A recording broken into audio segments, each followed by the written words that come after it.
Herkese salam, ben Mehman. Bugün Azerbaycan ve Ermənistan ordusunun paradını izleyeceğiz. Musiqiyi açmayacağım. Bu arada kanalın linkini koyun mu ya? Koyun. Emek hırsızlığı olmasın indi. Bu video bu kanala aitti yani. Açıklamadan linki tapabilirler ya da adını da göstereyim. Gördüğünüz kimi.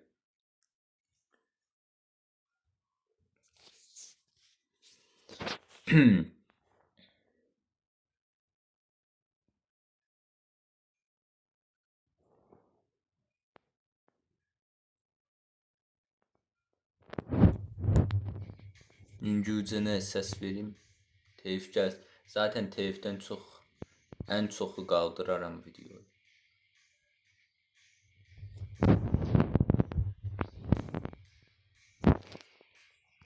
Videoyu burada durdurum. Həm telifdən çəkinirəm, həm də ki də söz deyəcəyim. Burada fərq etdiyiniz ilk şey nə oldu? Ermənistan tərəfi köhnə, Azərbaycan tərəfi təzə görünür, deyilmi? Üstəlik Azərbaycan ordusunun geyimləri daha modern görünür Ermənistana nisbət.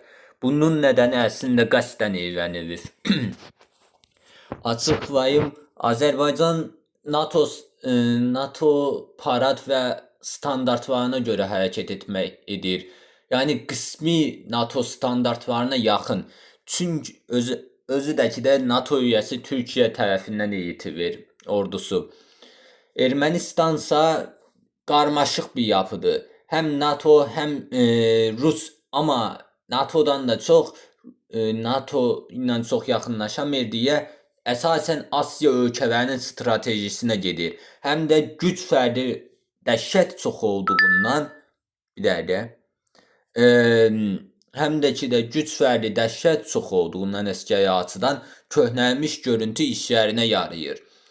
Azərbaycandakı kimi görüntü versələr, onsuz da az olan və zəif olan silahlarının, zədəli olan silahlarının xəsarətlərini, zəif yerlərini açıqca göstərir. Bulanıq görüntü isə bunları kamuflə edir. Azərbaycan ordusu daha modern ordu sayıldığından və NATO standartlarına uymaq zorunda, daha doğrusu NATO standartlarına yaxın standartlarda olmaq zorunluluğundan ötürü bunu edir. Amma Azərbaycan da bunu almaq üçün NATO operasyonlarına qatılmaq zorunda qalır. Amma bu gördüyünüz papazlar tamamen indiyə qədər gördüyüm qədərilə tamamen Ermənistana özgü. Çünki heç bir Asiya ölkəsində və yaxud Avropa ölkəsində NATO üyəsində görmədim belə bir şey. Bunun da nədəni təxmin Ermənistan nə tam olaraq Avropalıdır, nə də ki də Asiya standartlarına uyandı. İkisi də deyil. Biraz daha Asiyaya yaxındır amma. Özü də ki də Ermənistan bildiyim qədərilə ən köhnə xristiyan toplumlardan birisidir deyirlər. Doğrusunu yalanını bilməm tabi. Amma askeri keçid törənində dini adam biraz mənə qəribə gəldi ilk görəndə. Hələ də şaşırıram bu arada.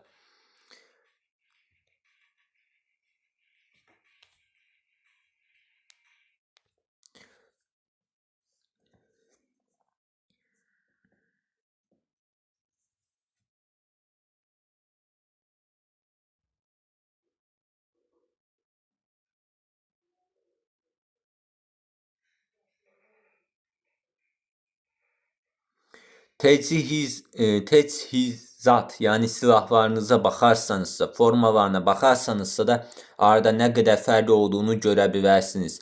Azərbaycan NATO standartlarına yaxın geyimlər, quşamlar, silahlar daşıyarkən Ermənistan daha köhnə, daha eskimiş geyinmə işlədir.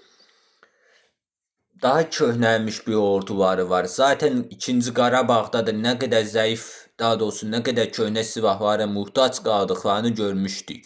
SİHA İHA'lar Türkiyənin SİHA İHA'ları və İsrailin İHA'larından ötürü döyüşdə hava üstünlüyü Azərbaycana keçmişdi.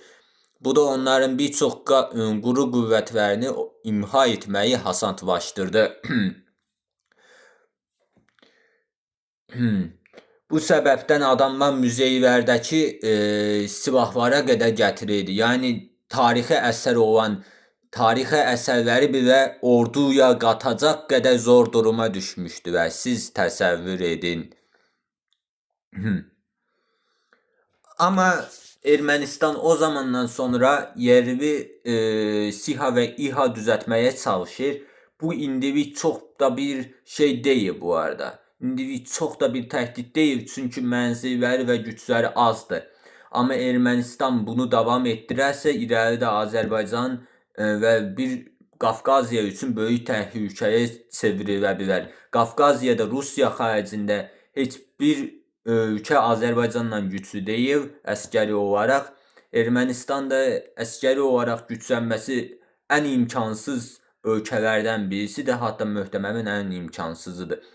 Çünki təbii qaynaqlar yoxdur, azdır, qıtdır. Onların ancaq İran və Gürcüstan üzərindən bazarlaya bilərlər. Tək ticarət İranlandır, Gürcüstan da sərhəddi qapadıb. İndi Türkiyə car açır, amma o da yəni anında bir müharibədə anında qapanarsa 3 qonşusundan yox, 4 qonşusundan ən az ikisi, ən çox da 3'ü qapadarsa sınırı Ermənistan İranın əlinə düşür zaten.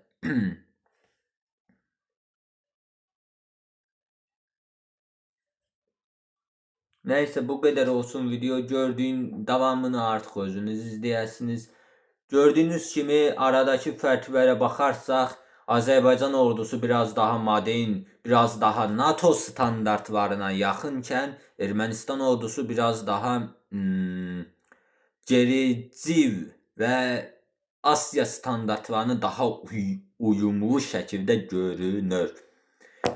Asya standartı dediğimizdə, mənim Asya standartı dediyim şey Çin, Rusya və Yaponiya kimi ölkələrin standartları.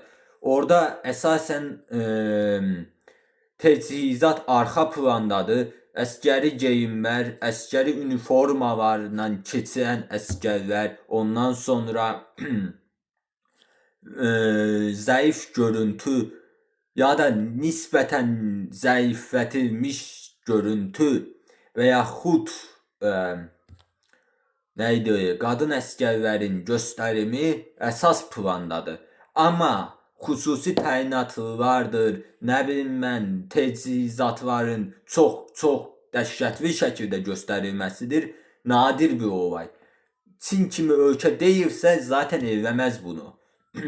Daha doğrusu Asya standartlarındakı bir ölkə Çin deyilsə təchizatlarını o şəkildə göstərməz. Çin ya da Rusya kimi ölkələr deyirlərsə. Bu standartlar dediyim Pakistanda da var, Hindistanda da var.